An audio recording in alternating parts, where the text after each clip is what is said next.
Political maturity. This refers to the editorial Dubai to Malvan. It is despicable to see such a disproportionate reaction from the police and administration towards a harmless remark of a 15-year-old in confines of his own home. Our society and polity are in the proverbial boiling frog mode. We desperately need the political class to exhibit maturity.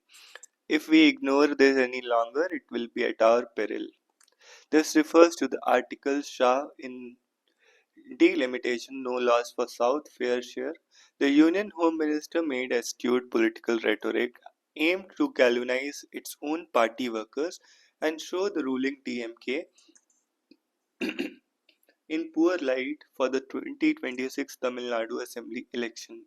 However, it can't obfuscate the fact that as per Niti Aayog's Multidimensional Poverty Index Progress Review, southern states are doing much better than their northern counterparts. Gujarat, under BJP rule for decades, is much below the Tamil Nadu. Second, they contribute almost 30% of the GDP but don't get enough returns. In fact, the center uses part of this contribution to subsidize poor states. Third, if delimitation is based on the population, then the estimated number of Lok Sabha seats may increase substantially and the southern states will have a marginal rise. As compared to the biggest jump in, say, Uttar Pradesh, the southern states will be weakened in terms of representation and electoral heft. This refers to the report Trump offers $5 million gold card for US citizenship. Quant has are the ways in which US President Donald Trump is passing a flurry of executive orders in his pursuit to realize his cherished dream of Make America Great Again. He has offered a gold card based on a $5 million investment in the US, which could fit them permanent US citizenship. Though the Trump administration may have seriously mulled over the pros and cons of this proposal, it does not portend well for India and all its as all rich fugitives factoring cases here may see this as a golden opportunity to escape the ignominy of facing trial in India. This refers to the article The Power of New Nuclear. Homi Bhabha, the founder of India's nuclear program, said India would have 8,000 megawatt of electricity generated from nuclear power by 1980. 70 years later, India has 7,400 megawatt of installed capacity because of the denial of access to technology, inordinate delays and high upfront capital cost, complexities of land acquisition and popular opposition to the construction of nuclear power. To realize its ambitions of becoming a developed country by 2047 and bringing its net carbon emissions down to zero by 2070, India must transform its power, nuclear energy production by restructuring its nuclear state, permitting both domestic and foreign partnership to play their roles. Pulela Gopichand has cautioned the middle class against relying on sports alone to secure their future. Have avenues for sportspersons expanded considerably, or do they live in the uncertainty? Still live in uncertainty. There aren't many options for athletes. Those arguing for avenues for making a living in sports are expanding fail to count for cost attached to training, lack of competitive salaries. I used to be one of those cocky athletes who refused to apply for a national or sports award, thinking why should I have to fill a form and say please when everyone saw me winning a Commonwealth Games gold. It's not like we have hundreds of world champions or gold medalists every year. Applying and not being shortlisted can be humiliating, especially after climbing the podium. But when I lost out on one award to PV Sindhu's World Championship bronze, I knew I could live with that. A Commonwealth gold is a notch below the world bronze. Us sports people know their exact worth. So when we say that we are being disrespectful, it isn't just an everyday rant.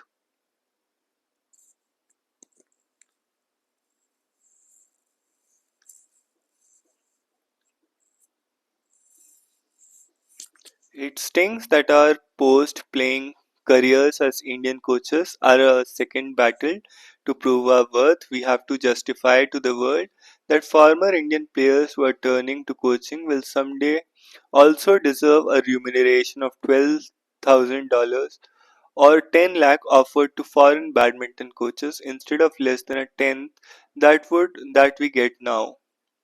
Despite reaching world number 6 and being the top 10 for 4 years, I had to start from scratch. Now, in the second innings of my career, I work to deliver results and make champions as a coach like my contemporaries. Athlete's pride is a strange thing, and the salary, when compared to corporate success, can be a punch on the face. In this current state, with the salaries athletes earn and how they are viewed by society, like the Pulela Gopichand says, we are snatching away the only thing that they carry with them immense pride. It's why we keep stressing on education as a fallback for dignified post sport career. We are in no position to tell an Indian player who has to look after his family, who might have come from a middle class background and has the responsibility of his or her spouse and children, to say no to that basic pay, even if we are training elite shuttlers.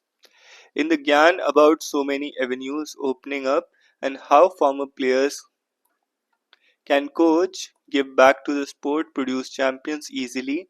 No one is actually doing the math of how everything will fall into place: court rentals, gym equipment, shuttle cost, travel and accommodation cost of non famous unfunded players, their support staff, all of it needs money.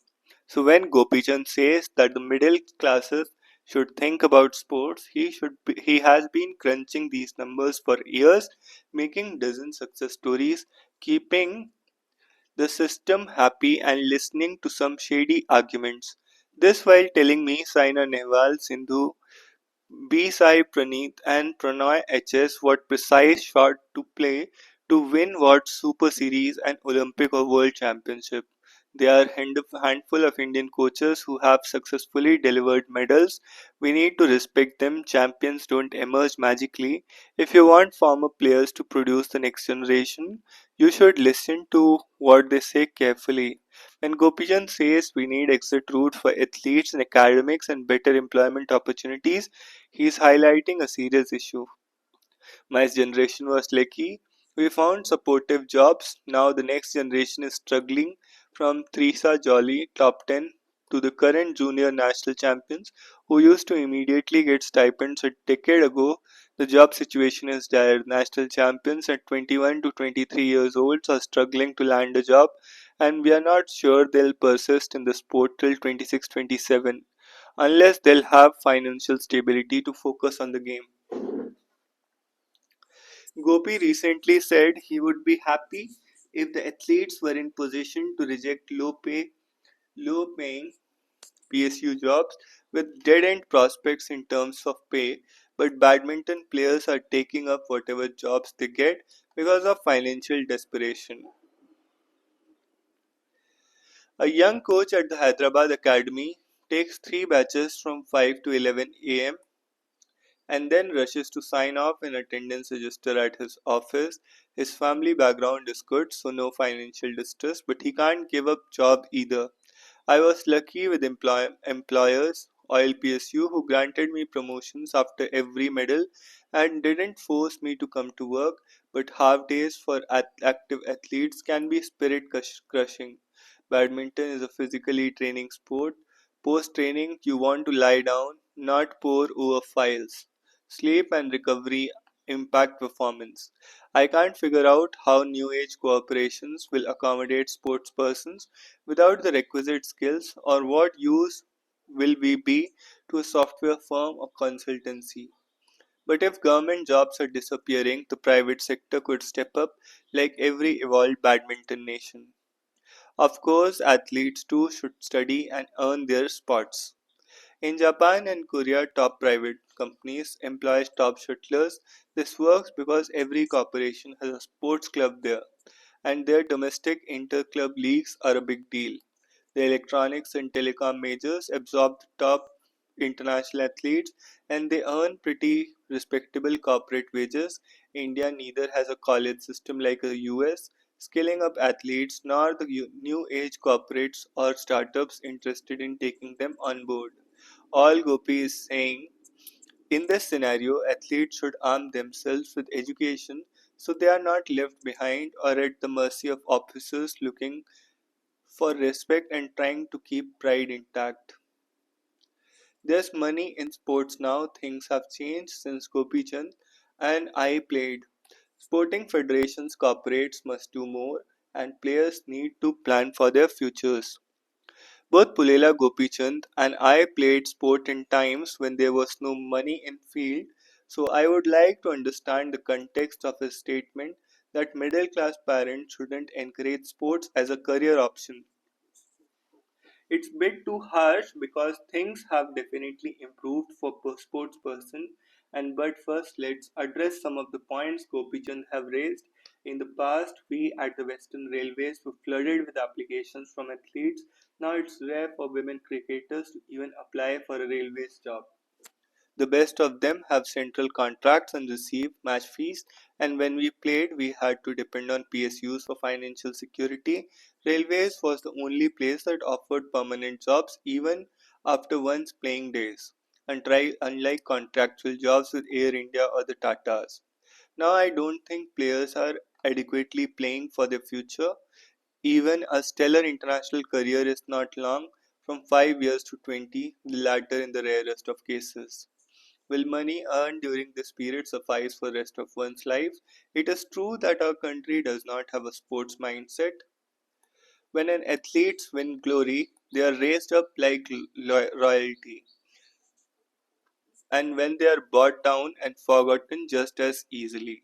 Some of the points made by Gopichand have resonance, helping them having been a player and a recruited athletes, a sports officer, I can say there's truth in non-sports manager in railways wanting a full staff and not wanting athletes who run away according to them for half a day for practice. That's why we approached the railways board and got 330 days of paid leave approved for athletes to focus on training. Having been both player and sports officer, I can say there's truth in non-sports manager in railways wanting a full staff and not wanting athletes who run away for half a day for practice. However, after their sporting career is over, there are few instances of athletes taking departmental exams and rising to the gazetted officer level and up to deputy rank. Some athletes may not want to rise above a clerical level, perhaps because gazetted officers have transferable jobs and sometimes they don't want to take on the responsibility. They prefer remaining stagnant and satisfied in a 9 to 6 job. But be it Mithali Raj or PT Usha, hockey players and Sanjay Bangar and Murli Karthik, they've all risen and are free to work in sport. It's up to be in the individual's ambition, but the railways is still your safest bet. Of course, we have to fight our battles. A majority of officers might not care about sports. The same officer who may ask you about India Pakistan match pass can refuse permission for training the next morning. We are a jealous country, and a fact that sportsperson enter jobs as a relatively high grade and get leaves and out of turn promotions is a definitely source of aggravation. I have often heard अरे तुम लोगों का तो easy promotion मिल जाता है थोड़ा बहुत खेल गए और अफसर बन गए many don't understand the effort we put in on the field or in gym the, they think we get paid despite not coming to the office there will be some managers whose cabins you will not be allowed to enter but if you perform at the job most doors open I could walk into my gym's cabin anytime some reach the sports officer's post but don't know the ABC of administration, they can be taken for a ride and get browbeaten by seniors. There are training institutes to bring you up to speed. We even appointed sports squads so that TCs who work only half a day can complete their collection targets. Departments are supportive, and I always say, if you perform, we will fight for you. Having said that, the mentality of people in government in India has to change for sport. It can't be just about the Olympics. If you win a medal and get praised and flooded with money, you and everything is forgotten for the next 3 years. Let's respect the culture of sports. We have a 15-20 page sports policy at the railways which looks at the recruitment, leave policy, and facilities. It is the duty of federations to enable their athletes to get jobs and provide a supportive environment in which to train. It can't be just responsibility of the PSUs, but federations have to play their part. The Mumbai Cricket Association ensured corporate teams linked with cricketers. It will be tougher for other sports, but federations should try and go beyond sponsorships and ensure jobs for their athletes. Corporates need to start chipping in, though unlike railways and the PSUs, I don't see them giving her 300 days leave, but that's what railways did to support entire teams. Corporate surely can pick small batches in individual sports.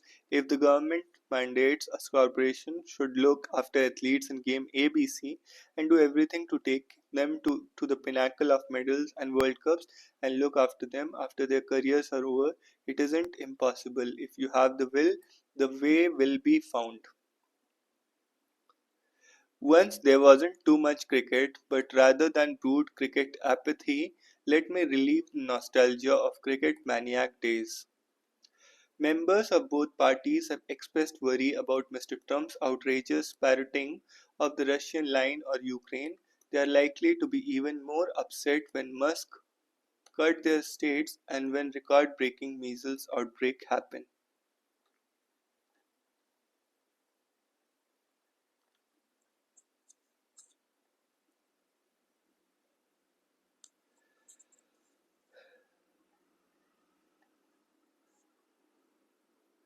Not a zero sum game. On delimitation, representation, and federalism aren't binaries.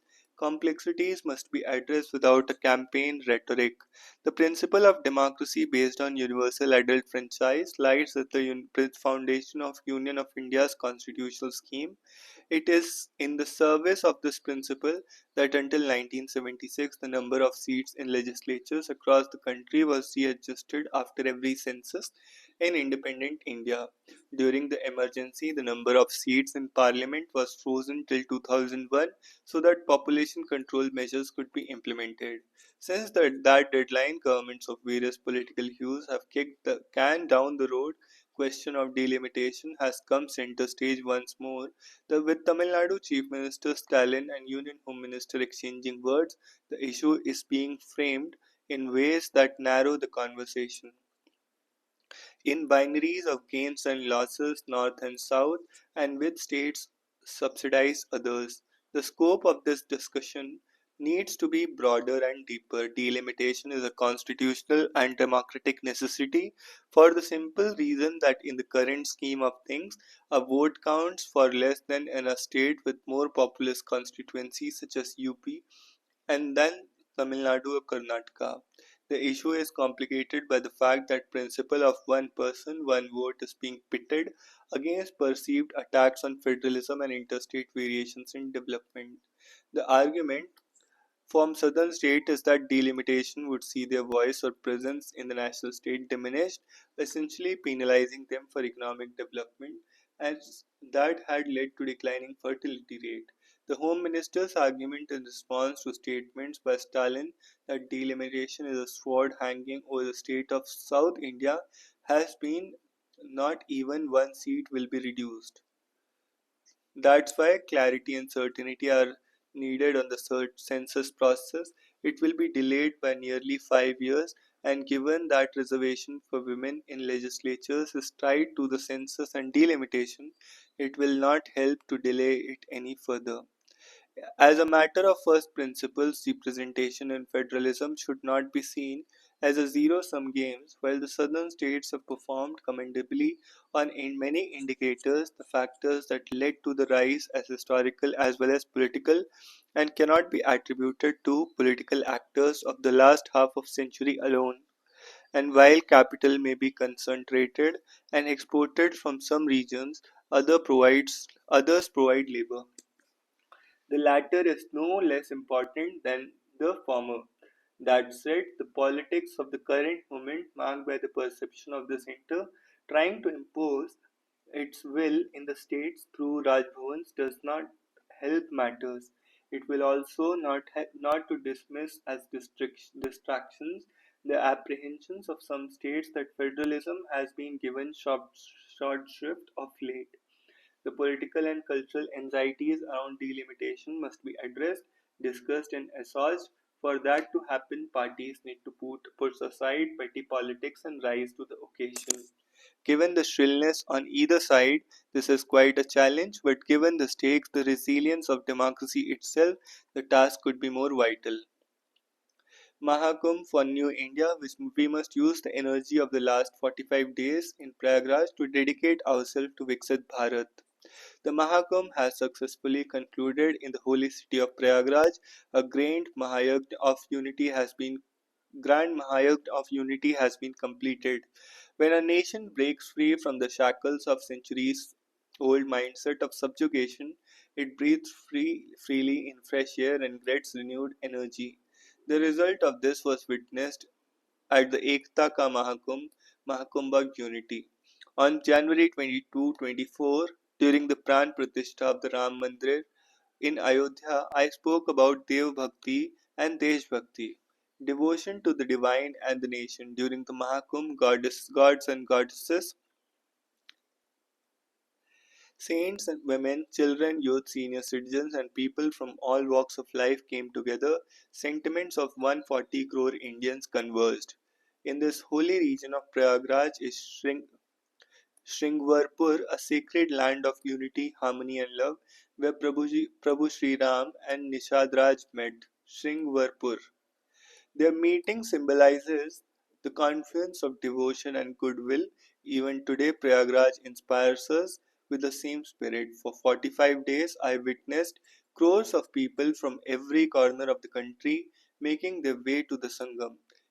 Every devotee came with one purpose, taking a dip in the Sangam, holy confluence of the Ganga, Yamuna, and Saraswati, filled with them with enthusiasm, energy, and confidence. The Mahakumbh is a subject of study for modern management professionals, planning, and policy experts. Nowhere in a world there is a parallel of this scale. The world watched in wonder how crores of people gathered at Prayagraj.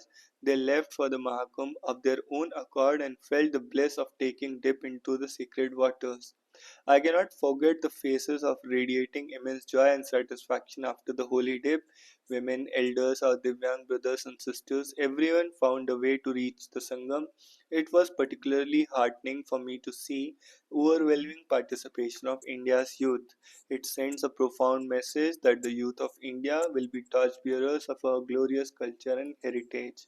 Attendance at the Mahakumbh has created a record. Crores of people who could not reach Prayagraj were also deeply connected emotionally to the occasion. The sacred water brought back by pilgrims became source of spiritual bliss for millions. What has happened in the last weeks is unprecedented and has laid a foundation for centuries to come. Nearly twice the population of US participated in this Ekta Ka Mahakumbh. If scholars of spirituality analyze the enthusiastic participation of crores of Indians, they will find that India, proud of its heritage, is now surging ahead with a newfound energy. I believe this is the dawn of a new era which will script the future of a new India. For thousands of years, Mahakumbh has strengthened India's national consciousness. Every Purnkum we used to witness a gathering of saints, scholars, and thinkers liberating upon us the state of society in their times. Their reflections used to provide a new direction to the nation and society. Every 6 years during the Earth Kumbh, these ideas were renewed. After 12 Purnkumbhs occurrences spanning 144 years, obsolete traditions were given up and newer ideas were embrace to move ahead with the times.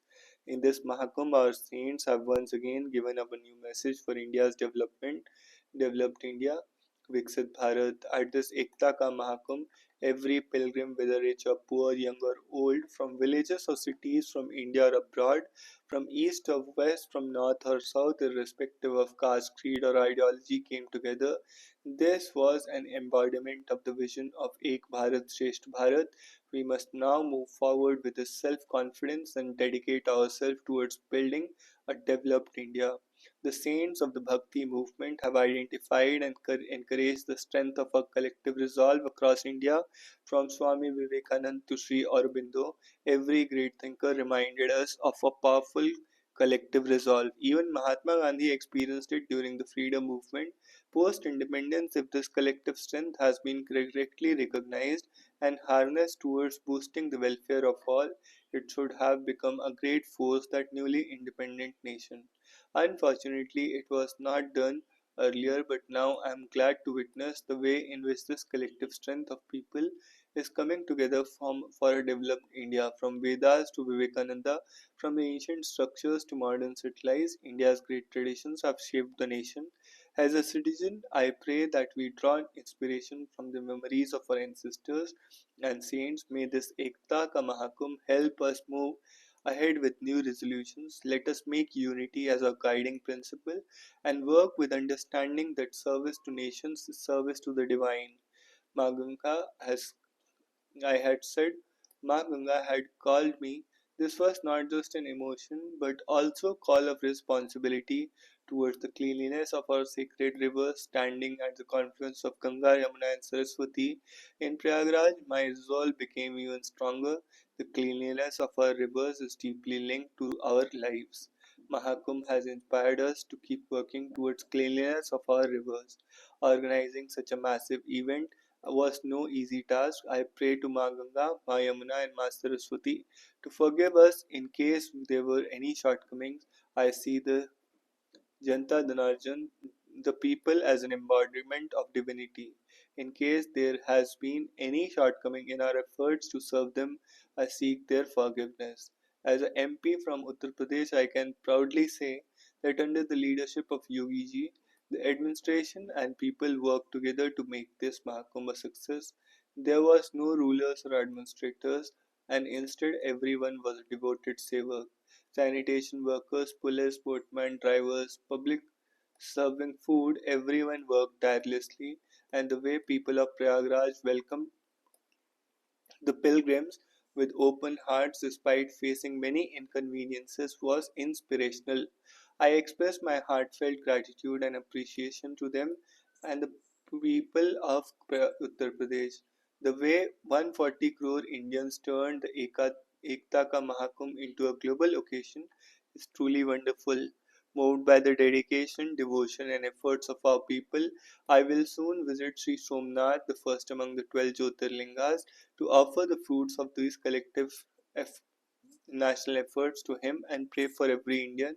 The physical form of Mahakumbh may have culminated successfully on Mahashivratri, but just like the eternal flow of the Ganga, the spiritual strength, national consciousness, and unity that Mahakumbh has awakened, spiritual strength, national consciousness, and unity that Mahakumbh has awakened will continue to inspire generations to come.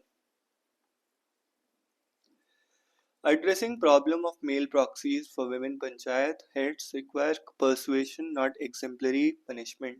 A panel constituted by Ministry of Panchayati Raj took look into the cases of women panchayat pradhans being represented by male members.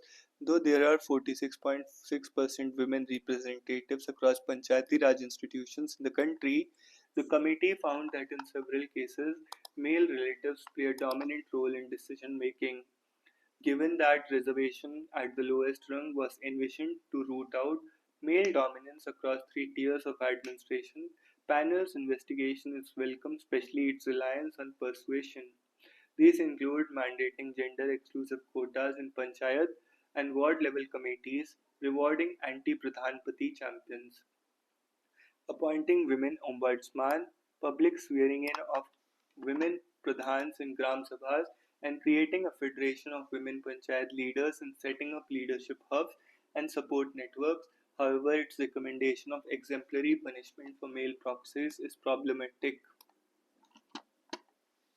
These include mandating gender-exclusive quotas in panchayat and ward-level committees, rewarding anti-Pradhan Pati campaigns, appointing women ombudsman, public swearings on women pradhans in Gram Sabhas, creating a federation of women panchayat leaders, and setting up leadership hubs to support networks. The 73rd Constitutional Amendment Act paved the way for one-third representation of women across PRIs by 2024. 21 states and two union territories has opted for 50% women reservation. But the presence of Pradhan Patis militates against the spirit of this act. In 23, Parliamentary Standing Committee on Rural Development and Panchayati Raj recommended capacity building and training of elected women representatives. A year earlier, centrally sponsored study conducted by Kudumb Shri Kerala's government's Poverty Eradication and Women Empowerment Program and the National Institute of Rural Development and Panchayati Raj underlined the lack of training deterred the great effective participation in decision making. On July 6, 2023, while hearing a petition that challenged the misuse of women's reservation in panchayats, the Supreme Court remarked, "What a judicial intervention do? You cannot preclude a section of women merely because they are willing to lend their shoulders to this scenario. A top-down approach will defeat the purpose of local governance enshrined in the 73rd Amendment. That's why panels, advocacy of awareness, and training of women representatives is welcome. That's also why the government should avoid resorting to exemplary punishment. Retributive action could push the practice under the carpet without ushering in systematic change. Women administrators are breaking glass ceilings, resisting patriarchal moves, and bringing different gaze to the table. This trend will intensify through a bottom-up approach. Now, no, not punitive measures like women's reservation in parliament and state assemblies. The third tier of governance needs much more than symbolism.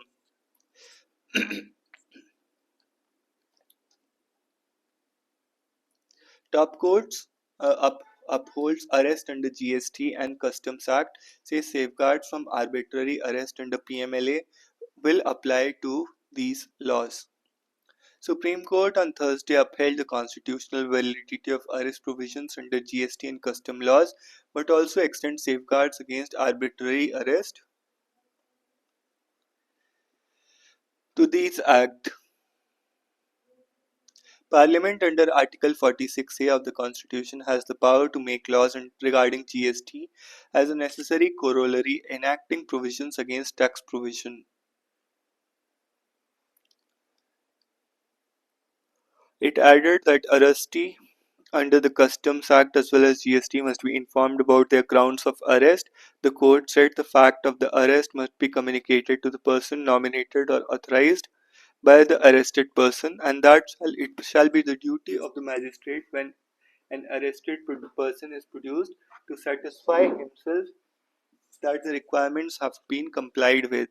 The CGI pointed out that Arvind Kejriwal versus Directorate of Enforcement, it laid down certain safeguards.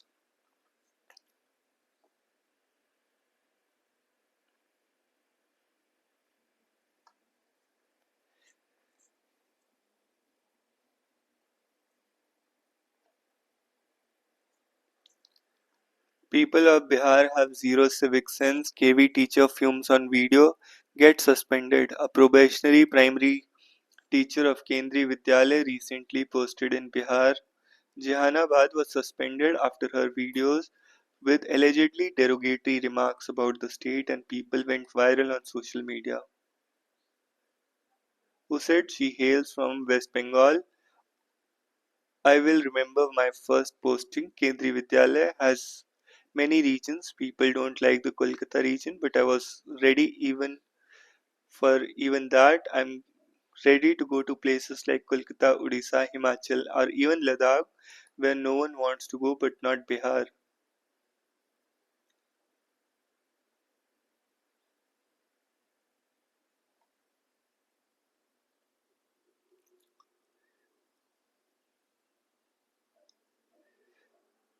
Datta Rai, Ramdas Kade.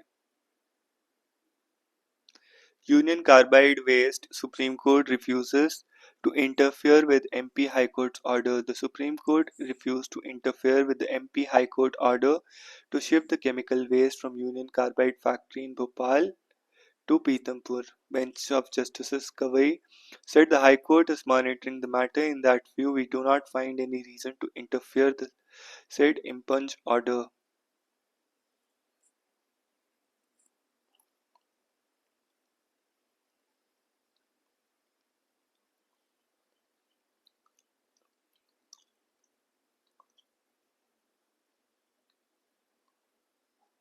Wrong for AI developers to monetize someone's work and not pay them. It would not be sustainable if developers of artificial intelligence, large language models who scrap content from the open internet did not compensate original creators of that work, such as new publishers. In several other countries, news publishers have sued companies like OpenAI over copyright issues. On a fundamental level, do you think LLM developers who have scrapped the work of original creators need to be compensate the publishers? It's a very difficult question, and it's one that obviously huge issue in Europe as well. There are various working groups developing a code of practice where it is hoped that developers will sign up to it at the European level. Finance Secretary Tuhin Kanta Pandey to be new SEBI chief of markets regulator. IKEA to launch online delivery in Delhi NCR, UP Punjab from March 1. Government eyes resources in Zambia and Africa countries.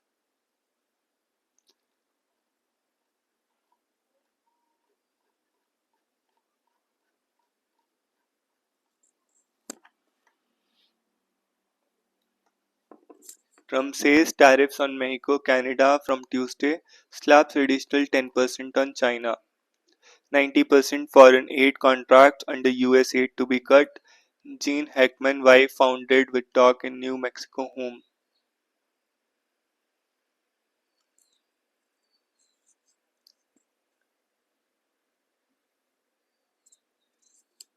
Pope recovering from pneumonia, says Vatican. Munich airports hit by strike, 80% of flights cancelled.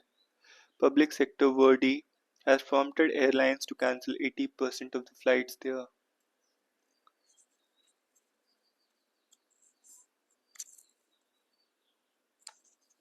Hamas calls for talks on the next phase of truce after hostage prisoner exchange.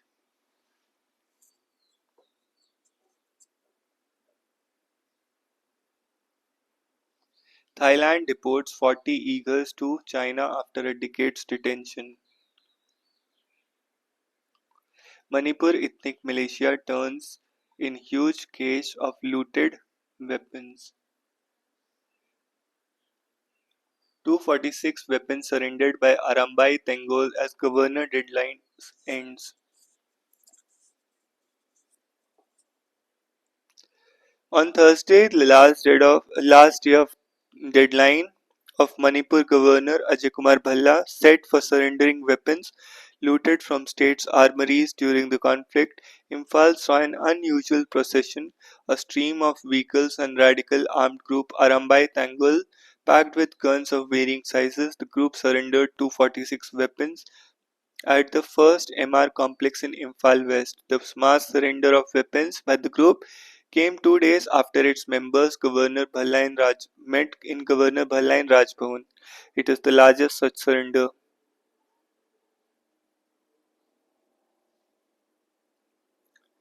India, a trusted friend looking to elevate strategic ties, EU President.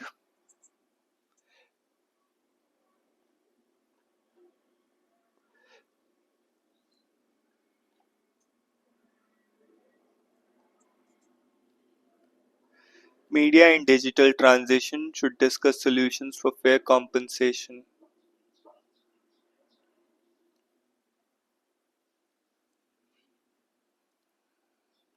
Cabinet clears Waqf bill with all 14 proposed amendments.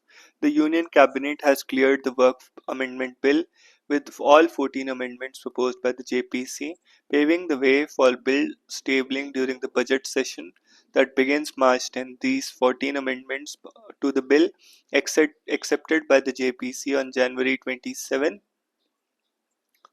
were proposed by panel's NDA members. The 44 amendments suggested by the opposition, however, was rejected by the committee after voting. These amendments were against the changes planned in the Bill to Waqf Act of 2013. The voting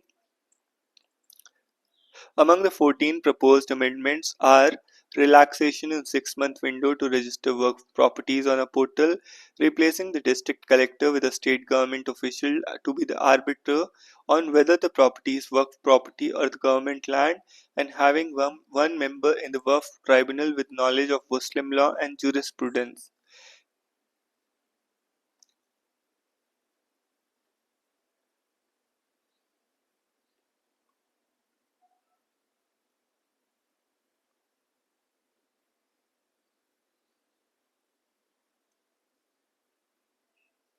High Court to Uttarakhand.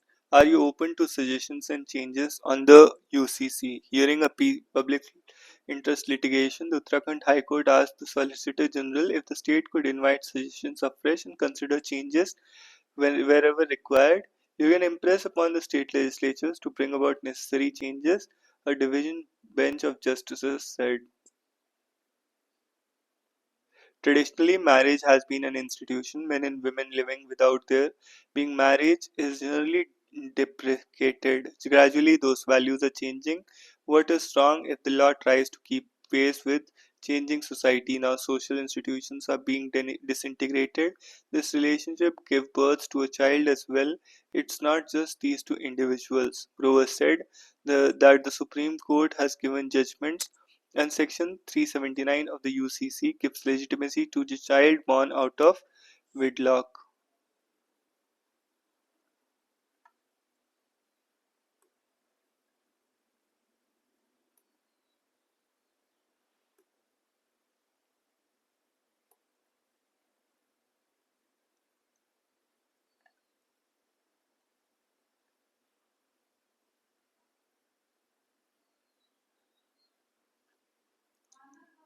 So, who is Champakam Durai Ranjan, a woman in a 9-yard sari who triggered the First Amendment?